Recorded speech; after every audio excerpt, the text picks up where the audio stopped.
ओडिशा क्रीडा महाकुंभ CM trophy Vyasanagar Rajiv Gandhi stadium ठारे कोरेर जनप्रिय विधायक आकाश दास नायक जोगदे सीएम ट्रॉफी उद्घाटन करथिले।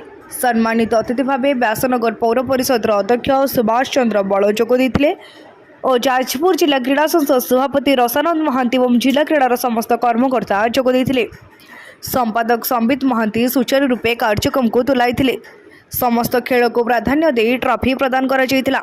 ग्रामांचल एवं विभिन्न अंचल टैलेंट मान को खोजापी विशेषकर स्पोर्ट्स मैन्स मान को खोजापी ये जो महान उद्यम होती सीएम ट्रॉफी जहाँकि आम प्रिय मुख्यमंत्री मोहन चरण माझी एक ड्रीम प्रोजेक्ट या माध्यम ओडिशार समस्त जिला मानक सीएम ट्रॉफी अनुष्ठित होउछि एवं अंतर्जिला एवं आंतर्जिला एवं विभिन्न क्लब्स मानक सामिल करा जाउछि। ये अनुकूल जाजपुर जिले में आज व्यासनगर स्टाडियम रे सीएम ट्रॉफी उद्घाटित होइछि। जो सीएम ट्रॉफीर यहाँ द्वितीय संस्करण प्रथम संस्करण रे सीएम ट्रॉफी रे केवल फुटबॉल को रखा जाइथिला फुटबॉल रो बहुत चाहिदा देखी आ बहुत सक्सेसफुल लोक पिला मानक मध्य उत्कंठा देखिकी सरकार चिंता कले जे सीएम ट्रॉफी रे फुटबॉल सहित वॉलीबॉल कबड्डी खो खो को मध्य सामिल करा जायछि।